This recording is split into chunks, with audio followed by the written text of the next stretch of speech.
Really good. What's that? Very free. The water meeting is gonna be really exciting. So background check. It's true, like, I guess you don't always know about. Later, it's like everyone with a background check at some point had a computer. Yeah, but still. Yes, but he's obviously just looking to. Right. It's like, she has like four side business. But people. I am those students. Like, oh, that'd be great. You know, Yeah, it does attract that. have a master's degree and I Yeah. feel like a douche. That is- I'm gonna buy another one. Okay. And like, as awful as that is, violent crime, like, it's probably not something. Yeah, they had them there. It's protocols. Yeah, so like, I doubt. It wasn't like prevention. So they don't know. You might not be able to publish that. You probably never know. And they only know because when. Welcome, everybody. We're glad you're here today. And we are just really fortunate to have Dr. Joseph South with us, a distinguished academic, government official, and instructional designer. In fact, Yvette, I'm going to let you introduce him after we have a word of prayer. Is that all right? I want to hear Yvette Art's. I don't know all his great. He's going to tell us a lot. I've asked him to tell us a lot about his journey. I just want you to give us the BYU perspective and the Yvette Arts perspective. But All before right. we do that, Yenny, would you be willing to offer a word of prayer and get us started, please? So grateful that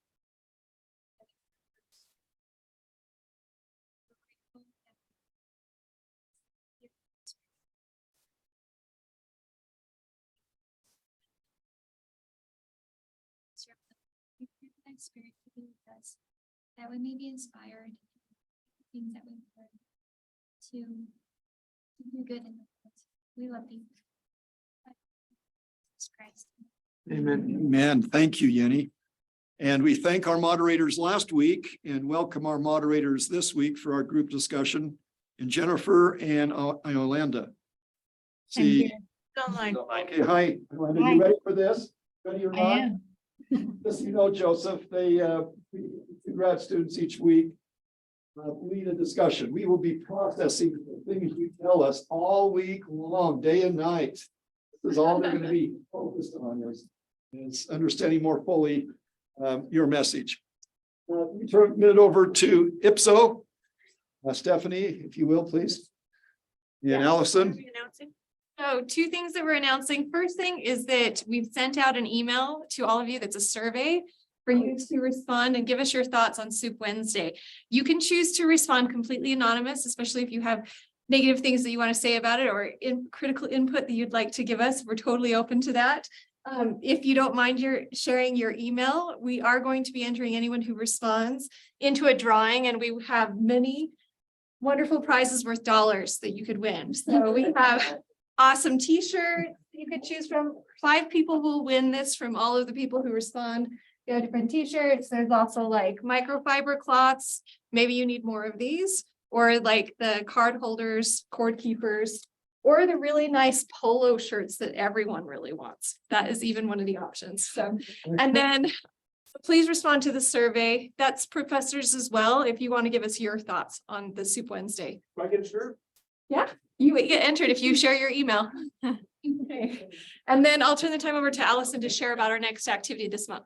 Yes, we have a professional development activity planned for the 17th, which is a Friday, 10 to 12 in here. We want it to be a workshop where we will start working on posters for the poster conferences. There's one with all the universities that are coming here, and Heather sent out a thing about you and present. The answer is, of course, everyone's going to make a poster for that, right? And then also the mentored research poster conference. So we will work on those together and talk about some good design tips and stuff like that. Anything else you want to say? And you could potentially even use the same poster if you Uh-huh. had a proposal to AECT or another conference this year, you might be able to use it. So. Thank you very much. We all love our student organization and our officers serve so selflessly. Jesse, Peter, Dr. Rich, anything finishing. So please go in maybe tomorrow, and just check and see if it looks right to you. I mean, ultimately, it's up to you to make sure it's right. We've done it this. Go in and check if your committee hasn't approved it, you know, you can. Accepting the position. Where do we check that at? Question, where Rebecca wants to know, where do we check it?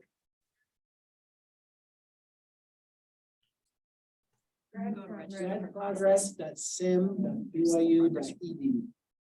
Remember that.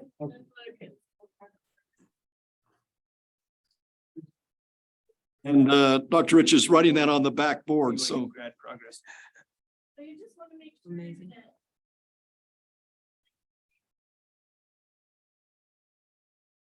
Called alignment. Important. Good. Anybody here for the first time? We welcome those of you that are on Zoom with us today as well. Thank you. Well, we're now pleased to turn the time over to Yvette to introduce Dr. Sal, trusted friend and colleague. Well, I hope I can do justice to you, Joseph, because when was the last time we talked? I don't know how many years ago. Like a decade. But what I do know, I can tell you some early things about Joseph, and he can tell you some later things. I first met Joseph when I came into grad school in 1997, when I was working on a master's in communications. And Joseph was the project manager for a startup technology project on the web, early parts of the web, called the Nauvoo Project. And so I got to work with Joseph and learn some of the early technology things from him, because I had not really done anything on the web or worked with any people on campus, anybody on campus. So Joseph kind of showed me the ropes, and then he left to go to the Center for Instructional Design, as it was called at that time. And of course, I didn't even know about the CID. So as I was just trying to do the Nauvoo project, working with people and I worked with students to work on technology projects. But Joseph, which is the technology guru, he went on to the CID and worked there. And then I, funny enough, got a job at the CID after Joseph left. And I think he worked at the Tall Project or something. Yes, I did. Yeah. And then I later went on to work at the Museum of Art, where his wife was working as a curator there at the time. But Joseph does a lot of with technology, and as an advocate for technology in the classroom. Worked with several countries on establishing this kind of technology. Hit me if I'm wrong, Joseph. And has worked with the government. And I really like that, because my son-in-law and my daughter have followed what Joseph has done, and and in some of the similar kind of technology work in education. So I think that you've worked in the high things of being director of some of these different places. So maybe you can go from there. But what I can say is, from the very start, when I knew Joseph, he knew about technology, and part of how my interest in technology today comes from Joseph. And then also, Joseph, I'm working on a PhD now, very slowly. Oh, congratulations. That's why I'm here. So Yeah, congratulations and Thank you. condolences. Thanks. That's awesome, Yvette. And Yvette, you've been such an inspiration to me over the years. How many children did you raise? I have 8 and 5 8. grandchildren. So Yvette raised 8 children while working full-time, doing awesome work, pushing herself, educating herself. It's just such an inspiration to me how she lived her life and is still living her life. Thanks. Okay, Joseph. so what's my cutoff time here? When will people start running out the back? At 10 to the hour, Joseph. Okay. So All right, right great. Right to 10 to the hour. And again, thank you. Just so all of you know, in his CEO responsibilities and such, he had to rearrange his schedule to be with us today, some weeks in advance. So thank you again for doing this. Absolutely. So I'm going to try and keep the pace up, and hopefully I'm going to talk a lot about my life. In fact, I created an advanced organizer, so you know what I'm going to do. So I'm going to do a brief background on myself, I'm going to do a career sprint, sort of everything that I've ever done in just a few minutes, and some of the lessons learned from each of them. And then I want to talk about some of the gems from my IP&T program that I still use today, a few reflections, and then Q&A. So just to warm us up, I thought I'd start out with 2 truths and a lie. So here's the three. I have eaten an apple in the First Lady's office. I have had a brass band play in my honor. And I've had breakfast with Steve Wozniak. So everybody pull out your phone, hit this QR code and put in your vote. 2 truths and a lie. So you're identifying which one is the lie. I always do it. Oh, I'm gonna have to search. So I'll go over that one more time. Eating an apple in the First Lady's office, having a brass band play in my honor, and breakfast with Woz. Yeah, you all think I'm lying. All right, give another minute for the votes to come in. Wow. Yeah, like usually I. All right, I'm gonna give it like 10 more seconds. Okay, so the answer is I did not have breakfast with Woz. Yes. Yeah, I'm really sad about that, but Todd Rose, better who play this worked, game. Todd Rose, who worked at the Center for Instructional Design when I did have breakfast with Steve Woz, one table away from me. And at the time, I didn't have the courage to go and say, "Can I sit down with you?" A lot has changed since then. But yes, I have had an apple in the First Lady's office. I was in there for a meeting, and there's a bowl of apples there, and I thought, and somebody offered me one, and I thought, well, it's kind of weird to eat an apple in a meeting in the First Lady's office, but I'm like, it would be such a good story. So I went ahead and ate the apple. And then in China, there's a longer story to this, but the short version is I was on a VIP tour, and there's something called the what's it called, the radio and television tower in Shanghai, and they wanted me to cut the line, and so they got me the VIP package, and the VIP package lets you cut the line, which is the goal, but it also included a red carpet and a brass band playing in your honor. So lots of life experiences here. Okay, so what might you learn today that would make it worth your time being here? I think this is a great question that we should ask ourselves literally all the time. So I'm asking it to you now. If you are feeling brave, type that in the chat. And to give you some idea of things I'm going to talk about, I'm going to do my entire career in 2 slides, and then we will expand. So here's the TLDR version of my career. I have 2 degrees from IP&T. I've worked in every kind of organization I can think of. I've had a lot of contact with the church and worked on projects with all of these church entities. I have national experience across, this is a selection of my national experience. There's more, but these are ones that I thought you might be interested in. And then I've done international work as well, as Yvette mentioned. And I've built some things over the years, some adaptive language learning systems, some authoring systems. With Scott, I built some of the first blended learning courses at BYU and really in higher ed at the time. What else? I've written a couple of national educational technology plans, and done some micro-credentials. So you can see there's a list there. So learn how to be brave in my career. I like that, Yvette. Hi, Peter. How to become a chief learning officer. Okay, we can talk about that too. All right, feel free to add those as we go. Okay, so I went through the archives for this. I'm going to start at the Center for Instructional Design. And in this picture, you may recognize this person, though he's grown handsomer over the years. So A little embarrassing, Joseph. So this is Scott Howe. This is when I met Scott. Scott hired me into the Office of Course Development, which had 4 people in it. Our office was a conference room. We all sat at the same table, and we grew that into the Center for Instructional Design. I want to tell you 2 things I learned from Scott Howe. The first thing, and I've used this so much in my career, is the longest delay in any project is taking the first step. And Scott never delays the first step of a project. He puts stuff in motion immediately. And I remember being in meetings with Scott where he would get a phone call from the vice president of academics saying, hey, I really think we need to look into X. And before the meeting ended, he would have put in motion something, the first step of responding to that request. And it's amazing. That first step is the hardest inertia to overcome. And Scott would wipe it away. And I've done that throughout my career. And it's one of the best things I've ever learned. The second thing I learned from Scott, and I wonder if he still does it, is taking 2 steps at a time when you go up the stairs. Do you still do that? Oh, yes, I do.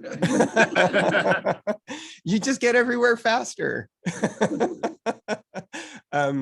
Okay, the second thing that I learned is that instructional design is really, really powerful. So we had the privilege and the opportunity, and a really rare opportunity to design an entire organization around an instructional design process. And this is, I pulled this from the archives. This is the map that we use to design the Center for Instructional Design.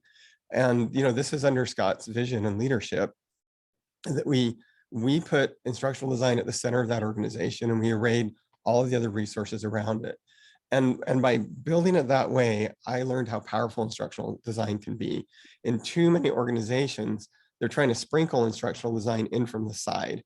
But in this case, they put it right at the center, and we had amazing results because of it. Okay, I have my whole career to go through, so I'm gonna have to go fast. After the CID, I worked for technology assisted language learning. So how many of you use TAL at the MTC? Okay, awesome.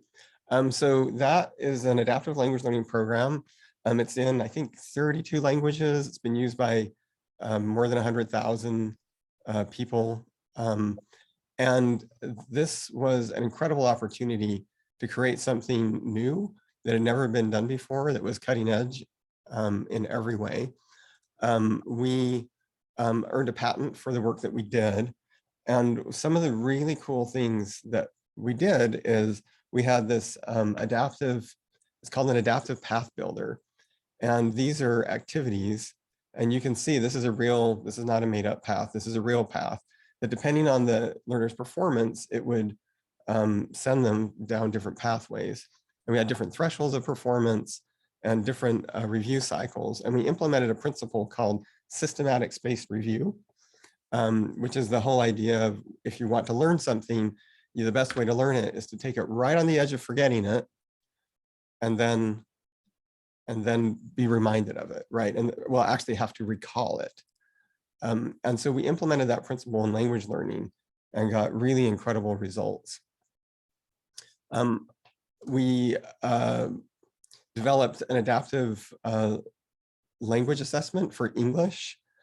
We made some cool videos, and we did a really interesting project with China. And I want to talk about these for just a minute. So one of the things that did not exist was a language test for low-level English speakers. It's very hard to discern competency in language at lower levels, right? Because it takes a long time to get fluent enough that you can tell the difference. And through the work of Ray Graham, who is Charles Graham's father, who is a brilliant linguist, we developed this test that was used all over the world. And so we were literally sending out CDs to mission offices in crazy South America places. And they were administering this test and giving these certificates to their missionaries that they could then go and get a job with, because they learned English on their mission. And so it was really interesting that we set out to create a language learning system for missionaries, and we ended up blessing the lives of return missionaries all around the world. The second story I want to tell is a story about our legal English project. So we, we're working away on TAL and doing the work that we were asked to do. And Garrett Gong, who I should now call Elder Gong, he was in the university administration. He came and said, hey, we have an opportunity to train judges and lawyers in legal English because China is entering the World Trade Organization and they need this help. to come up to speed. Can you create a legal English training program with the TAL system? And because of the way we built the TAL system, we actually could do that. And so we created these videos based on landmark legal trade cases. And then we broke down all the concepts and all the language so that they could learn the language of trade. And this is a picture of our first class of Chinese judges and lawyers. They were all up and coming. They were the top of their classes. And they've all gone on to high positions of influence. And completely unexpectedly, they had an opportunity to come to the US. And when they did, the church hosted them at Temple Square. They had dinner with general authorities who were also lawyers and judges. And they got to see the church up close and personal. And I remember them talking about how moved they were. They just could not believe that we were so welcoming to them. And we left a lifelong impression on those people. And there's no telling what the long-term implications of that will be. I moved on to another role working with Middlebury College, where we developed immersive language learning. This was really difficult to do. They were intent on creating immersive language learning on a computer. That sounds like a contradiction, and in some ways it was. But we worked really hard at it. And one of the things that we made is we made these immersive learning environments, and it's a little hard to tell from these pictures, but here you're walking around a city that we created, and you meet people and they talk to you, and you have to figure out what they're saying and what they need from you. And so we used a lot of principles of game design and simulation design in this to create something that felt very immediate. That's that whole idea. So one of the lessons learned is that learning can and should be fun, hard fun, but fun. And we have to resist the people who want to suck the joy out of learning, because they're everywhere. So don't let go of that. Also, I learned a very hard lesson, which is these tools were not widely used in K-12 schools.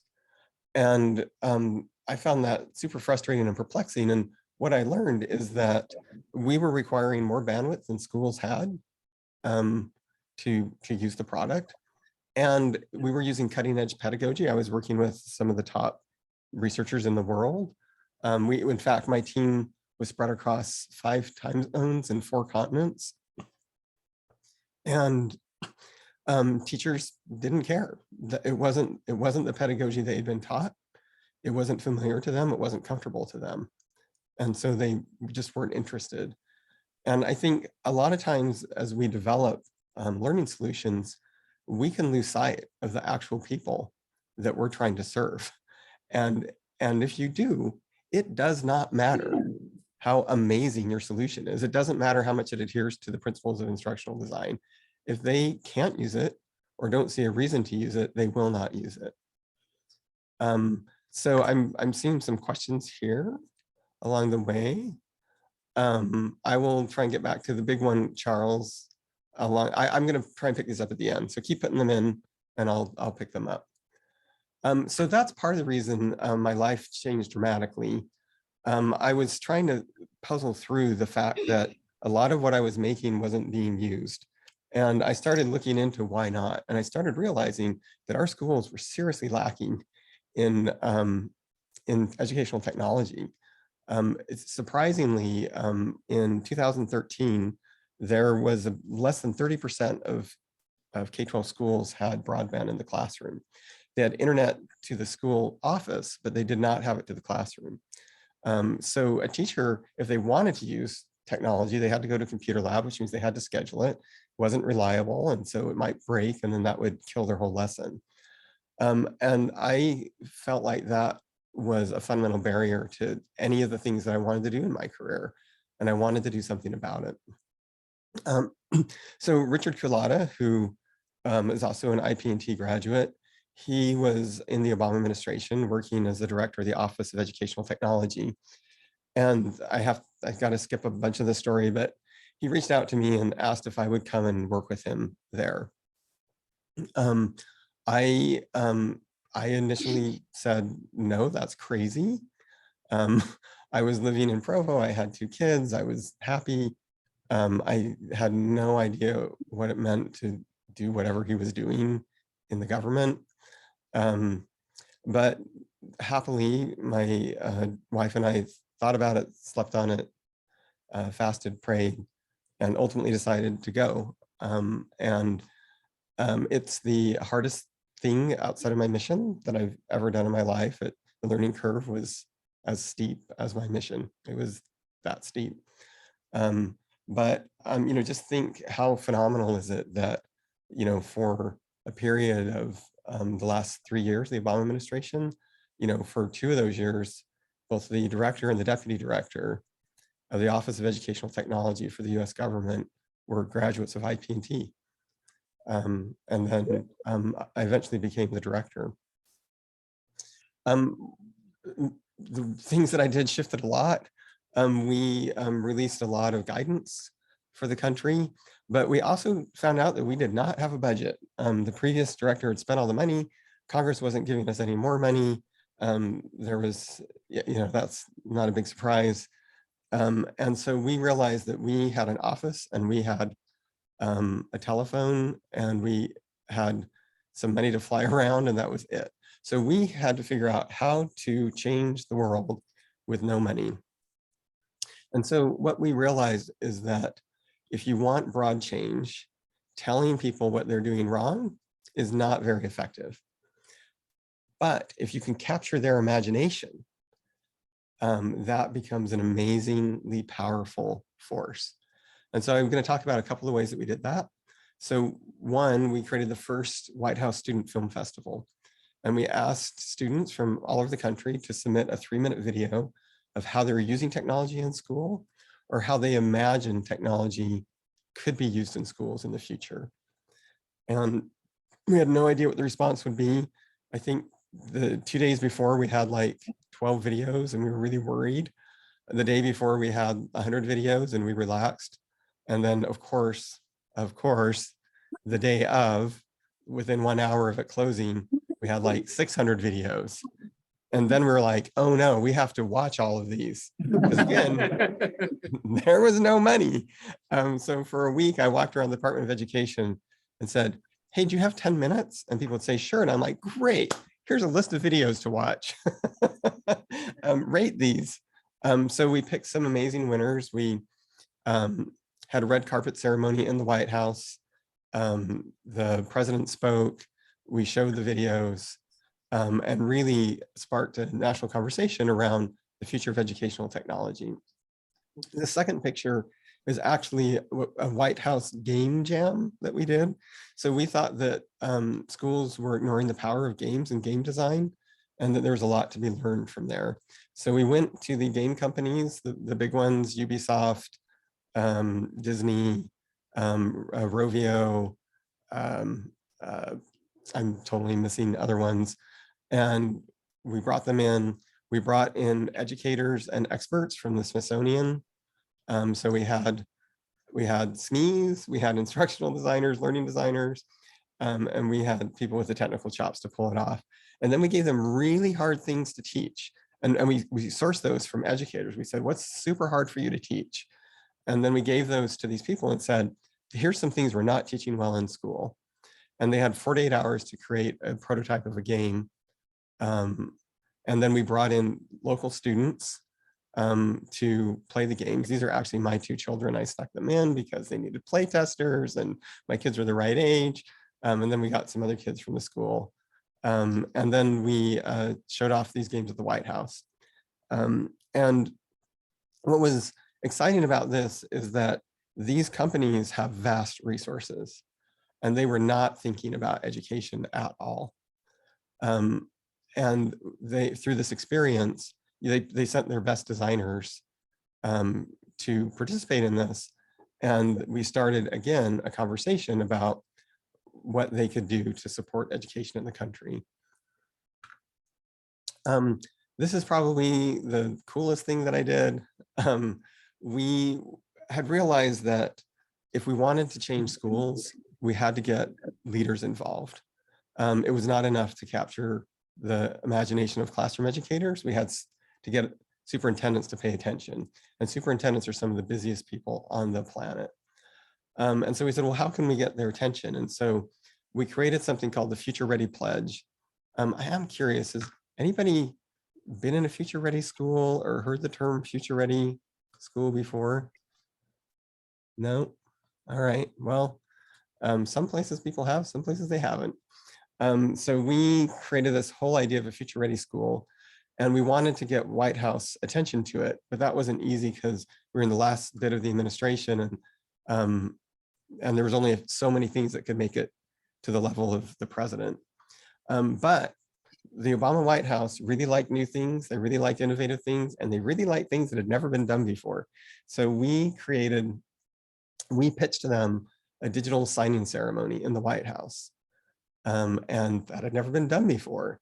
And so we brought in superintendents from all around the country to sign a Future Ready Pledge, which allowed them to then join a national coalition of other superintendents who had all publicly committed, not just to us, but they had to publicly commit back in their hometown to make these changes in their schools and their districts.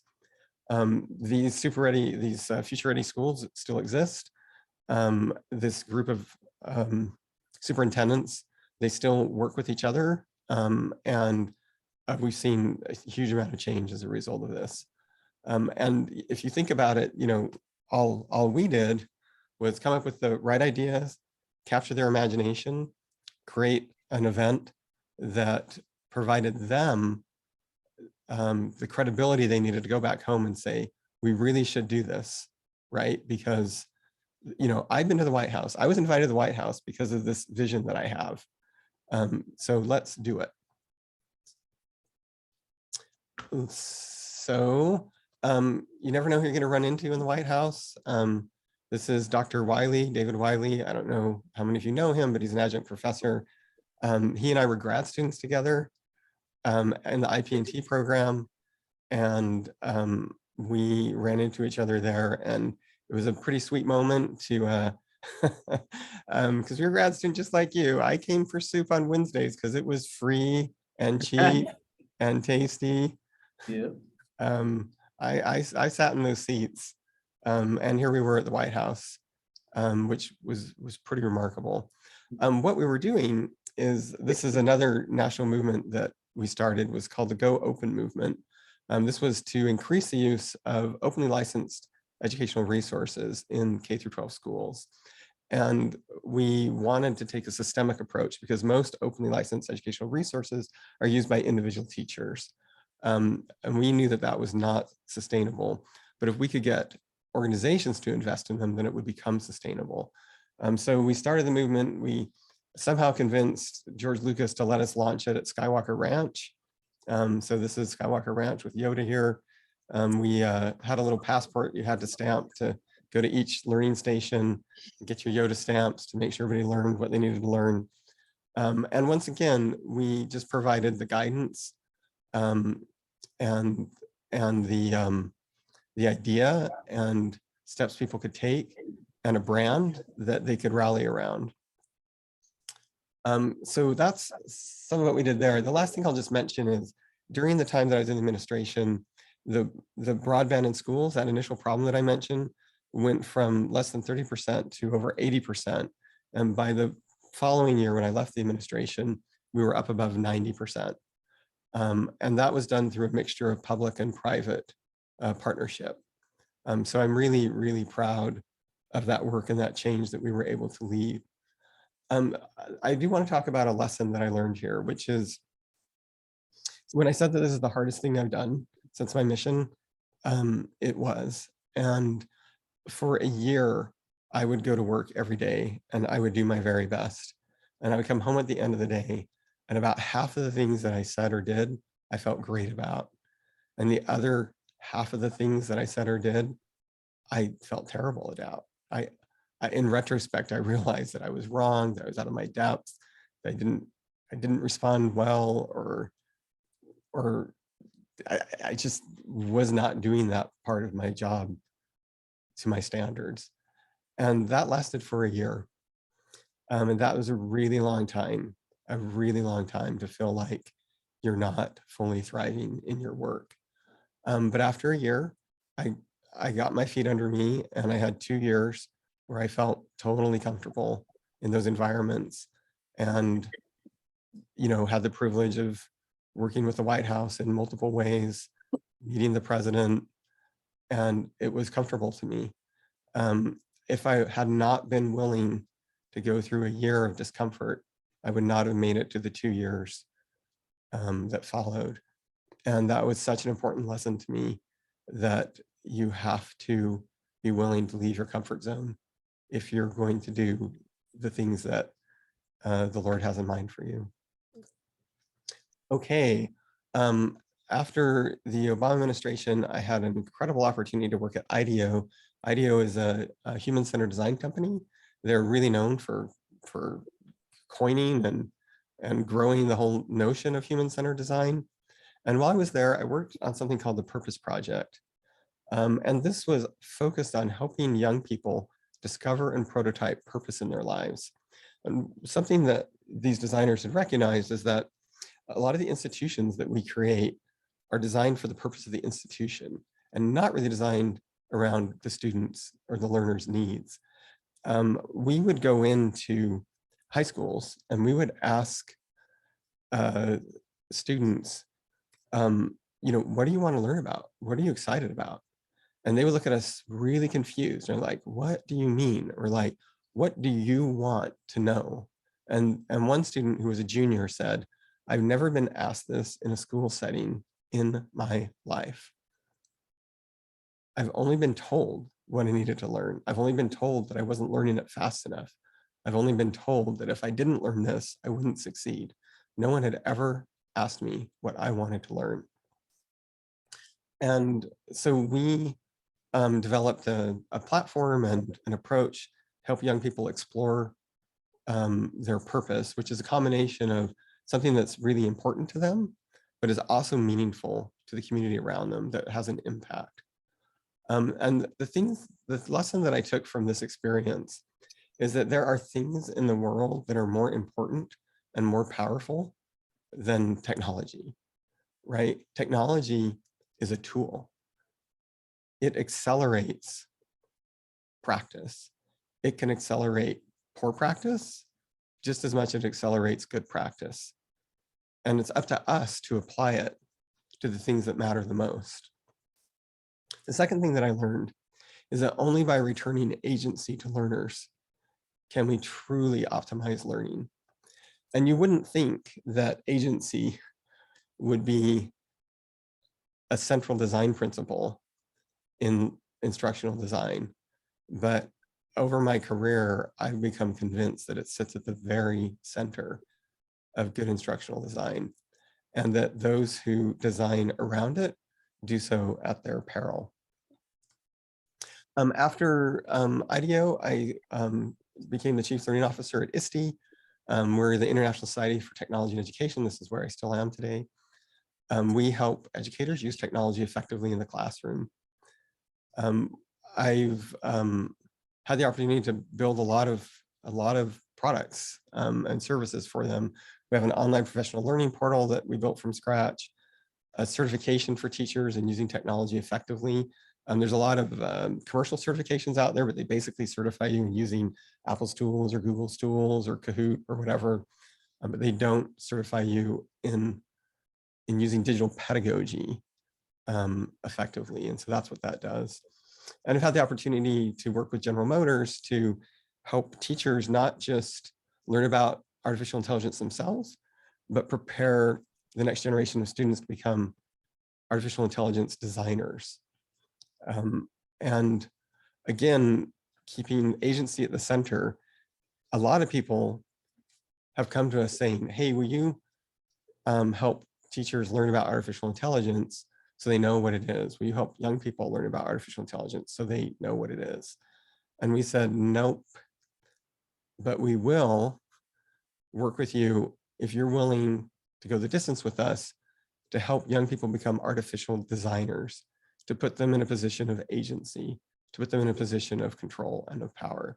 And General Motors had that vision. And so they did that with us. The last thing I'm going to mention, I could not let the purpose thing go. Once I worked at IDEO, I thought about purpose day and night. And I had an opportunity through a fellowship to work on a concept paper on something that would fundamentally change the outcomes for marginalized youth in school settings. And it could be anything that I wanted. And so I thought a lot about it. I did a lot of research. I did a lot of searching, did a lot of praying. And I came up with this notion of purpose-driven expertise development. And it really has two parts. The first part is purpose, which we've already talked about, really centering the student in learning. And the second part is developing expertise as opposed to dispensing abstract knowledge to them for temporary regurgitation, at which point they forget it, which pretty much characterizes most of our public school system. And I felt like that if schools can make these two shifts, the shift to helping young people discover and prototype their purpose, and then helping them align experiences so they could develop expertise in that purpose, that we would truly be helping young people thrive. It's not part of my day job. I couldn't fit it in to the work that I was doing. It wasn't a match, but I couldn't let it go. So I got permission from my organization to separately from my day job, apply for grants to do this work. I received a grant and I'm now working with 7 urban Philadelphia high schools to implement purpose-driven expertise. The lesson I learned from this is if something's really matters to you, sometimes you have to start from the beginning. I had to, write this grant from scratch to a funder who'd never heard of me. All of my backgrounds and experience was marginally useful. Purpose-driven expertise doesn't even require technology to be implemented. It helps, but it doesn't require it. And I just had to start and be just me with my keyboard to start this vision. And I'm really excited. I'm at the beginning of the journey. I'm learning a ton. I feel like I'm back in grad school. Schools are really interesting places to do the work. I spent a lot of time at the 30,000 foot view with schools, and now I'm at the 1 inch level of a school and learning a bunch. Okay, I promised you IP&T gems I still use. The first one is everything Dr. Sudwick's ever taught me, every single thing. I mean, come on. That amazing, everything, especially assessment design, survey design, item analysis, all the time. That man is a national treasure. Second, statistics rule the world. If you understand statistics, if you really understand them, you are far ahead. And Dr. Yanchar is the best hope you'll ever have of understanding statistics. Sorry to whoever's teaching statistics now, but is it still Dr. Yanchar? It's been a long time. All right, design layers. I don't know if you had the pleasure to learn about design layers from Andy Gibbons, but it's a very, very powerful concept. And I've used it a lot in designing simulations and games. UX design is really, really awesome. Larry Wood taught it at the time. I don't know who does it now. Video production. Thanks, Dr. Williams, for qualitative research methods. And, ADDIE, I realize, has its shortcomings. And I got a long list, but man, it takes you really far from zero. Zero to ADDIE is a long way. It's maybe not all the way, but it's a long way. And thanks to Russ Osgathorpe, who was teaching that class at the time. Okay, things that I added, and I wanted to list these because, these things that were not necessarily offered at the time, but they become really important to me in my career. Human-centered design is so important. And I know there's been a lot of work in the IP&T department to bring this into it. So I really encourage you to take design thinking classes that are offered. Project program and portfolio management, absolutely essential. Change management, proposal writing, working with philanthropy, narrative design. This whole idea of using story for learning, I think is a very underutilized, powerful way of learning. Game design, game mechanics, creating communities of practice. I never would have thought that I've created probably a dozen communities of practice as part of my work. And there's principles for doing that. They're documented, you can learn about them. And it's been very powerful. And then methods for continuous improvement. The world, runs on this notion now. I think I'm not gonna have time for questions if I go through my reflections. So I'm going to suggest, Joseph, you go through these reflections, if you don't mind. They're pretty profound. okay. All right. So number one, never let anyone cut analysis or evaluation from the ADDIE model. Everybody wants to do it. You will regret it so deeply, especially the analysis phase. And I have 1,000 ways to do that analysis in a day if you have to. It's not awesome, but do not skip the analysis phase. Never agree to a timeline and budget that you can't meet.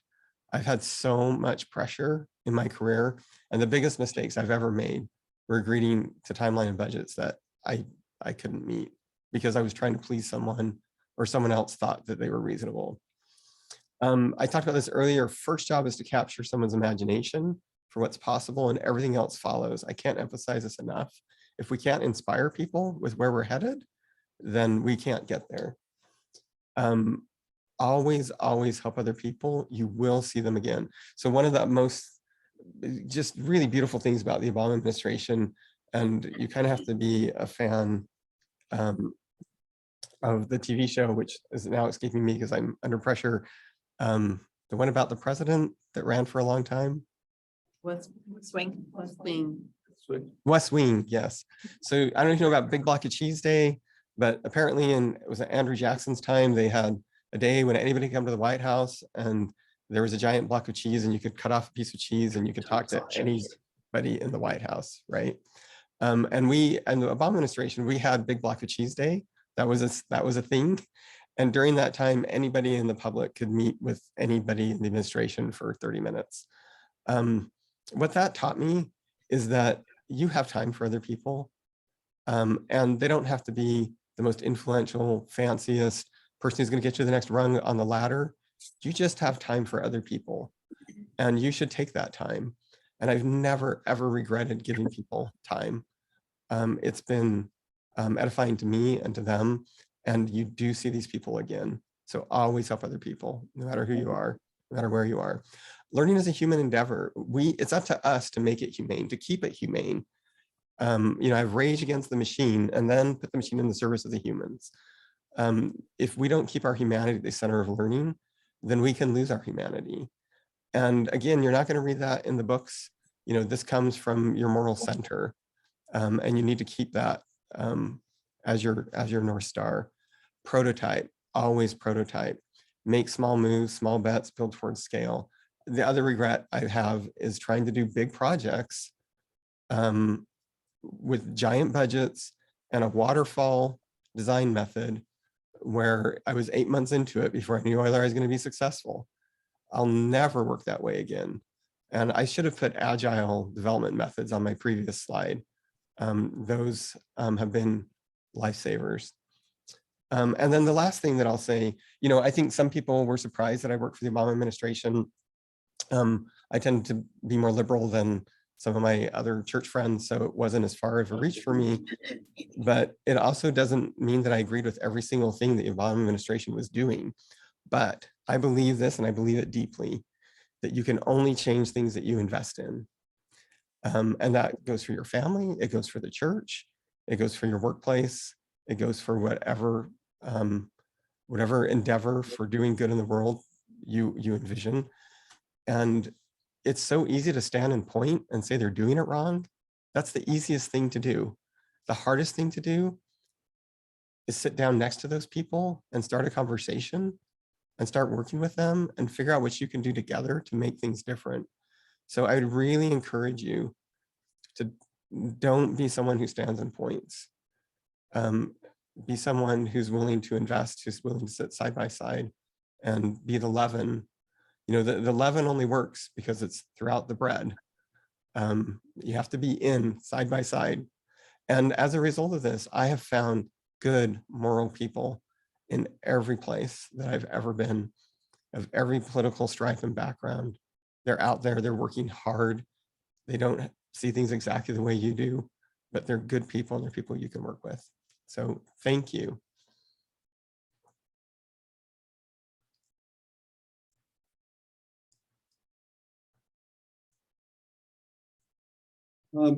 Joseph, do you have a few minutes for any that might Yeah, I stay do. around? I absolutely Go do. ahead and have a closing prayer, a blessing on our soup. You remember the soup and roll days? Yeah, that was awesome. And then if there's a few that would like to ask you a question or two for just a few minutes, but we cannot thank you enough. I mean, this is recorded. I'm guessing that this might be, you know, a great demand. We might make millions off of